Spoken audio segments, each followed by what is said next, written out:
자, 여기서요, 우리가 또 특별히 준비한 그 코너가 있습니다. 강연을 요청을 좀 드려도 될까 싶은데, 끊임없는 도전의 삶을 살아오신 유승환 감독님의 이야기를 우리가 짧게나마 좀 들어볼까요? 예, 자, 강연을 우리 뜨거운 박수로 좀 부탁을 드릴까 합니다. 예, 부탁드릴게요. 네, 이걸 제가 주제를 오늘 받은 것이 도전인데, 일단 도전이라는 주제를 가지고 제가 드릴 수 있는 말씀이 많이들 승리하는 법에 대해서 알려주잖아요. 승리를 해야만 되는 것 같고. 근데 둘 중에 하나잖아요. 도전을 할 때. 이기느냐 지느냐. 근데 지는 법에 대해서는 잘 안 가르쳐 주는 것 같아요. 그러면 멋있게 질주하는 법. 내가 최소한의 이 타격을 입고 쓰러질 때 좀 폼나게 쓰러지고 덜 아프게 쓰러지는 법. 뭐 왜 이런 거에 대해서는 사람들이 얘기를 안 하지? 언젠가는 지는데 우린 최고가 되기 위해서 너의 인생을 소비하지 않았으면 좋겠다. 그런 얘기를 했거든요. 제가 이제 직업 영화 감독이 된 지가 한 10년이 넘잖아요. 아주 다행인 것은 제가 영화 감독으로 데뷔하고 나서 한국 영화계가 막 되게 발전하면서 엄청난 걸작들이 제 주위에 막 저하고 친한 사람들이 막 걸작들을 만들어내고 영화계가 막 되게 풍성해지고 막 그런 걸 보면서 자극을 받고 이런 그 시대에 같이 막 영화를 만드는 게 저의 굉장히 큰 행운이라면, 굉장히 큰 불행은 저보다 영화를 잘 만드는 사람들과 제가 같은 동시대에서 영화를 만들고 있다는 거죠. 근데 이렇게 뭐 연말이면 만나고 막 이렇게 전화 통화 자주 하는 뭐 이렇게 뭐 이렇게 봉준호가 막 살인의 추억 만들고 그러면 막 미치겠어요. 이렇게 막 괴물 시나리오 보면 막 찢어버리고 싶어요. 막 일부러 막 이면지로 쓰고 막 박찬욱 감독님, 제가 박찬욱 감독님의 그 여러분들은 혹시 아실지 모르는데 3인조라는 영화 연출부였어요. 3인조라는 영화 조선 기억도 못 하시잖아요, 잘. 근데 세상에 내가 그 박 감독님하고 이제 헤어지고 나니까 JSA를 만드는 거예요.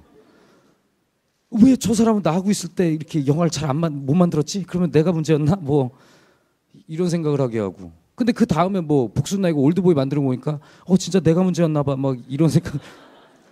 그 다른 감독들은 막 영화 너무 잘 만들, 그리고 막 후배들도 너무 잘 만드는 친구들이 치고 올라오고 막 어떻게 해야 되지 뭐 이러고 있는데 어느 순간 동세대의 지금 동료들보다 더 뛰어난 영화를 만들려고 하는 게 나의 스트레스의 핵심이었구나. 그러니까 그들보다 뛰어난 어떤 것을 하려고 하기보다 그들과 다른 것을 한다라는 생각을 하면, 그러니까 나는 최고는 아니어도 그냥 나의 존재 가치가 생긴다. 그러니까 그 생각을 하면서 되게 편해졌거든요, 마음이. 그리고 놀 줄 알아야 되는데, 그러니까 제가 말씀드린 것들이 어떻게 보면 다 역설이에요. 그러니까 지는 법을 알아야 이겼을 때의 성취감이 더 생기죠. 그렇잖아요. 일만 하는 사람들, 뭐 공부만 하는 사람들, 놀 줄 모르는 사람들, 그런 사람들의 저는 그런 사람들한테서 나오는 것들이 경험상 보면 저랑 같이 일하는 친구들도 그렇고 그렇게 아주 뛰어나진 않은 것 같아요. 그러니까 저조차도 좋은 아이들은 놀다가 생각이 나고 주로 화장실에서 생각이 나고 뭐 그렇거든요. 그러니까 그런 것들은 기본적으로, 그러니까 우리가 철학이라는 학문이 결국 나온 게 놀다가 나온 학문 아니에요. 빈둥거리다가 나는 어디서 왔고 어디로 가고 이러다가 철학이 생긴 거 아니냐고요. 위대한 철학들은. 그리고 여러분 지금 세상이 존재라는 게 여러분들 입장에서 보면 여러분들이 있으니까 세상이 존재라는 거예요. 그러니까 저는 제 입장에서 보면 제가 있으니까 세상이 존재라는 거예요. 제가 없으면 저는 세상이 있으나 마나 상관없어요. 있어도 되고 없어도 돼. 근데 제가 죽으면 세상이 있으나 마나 저는 상관없어요. 그러니까 세상을 있게 하는 게 사실은 세상이 있고 여러분들이 있는 게 아니라 여러분들이 있고 세상이 있는 거예요. 그러니까 여러분들이 세상의 중심이라니까요.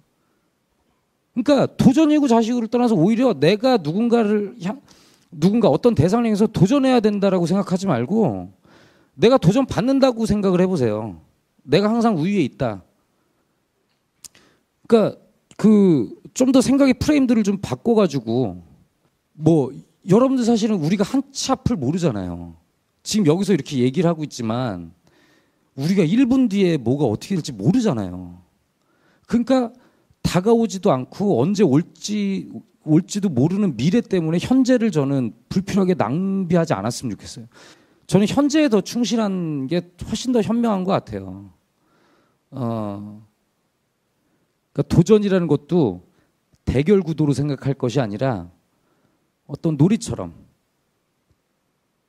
좀 이렇게 그런 것들을 보면서 그런 것들을 즐기면서 그러다 보면 도전이라는 그 단어에 대한 해석도 되게 다르게 다가올 수 있고 뭐 그러지 않을까 싶습니다.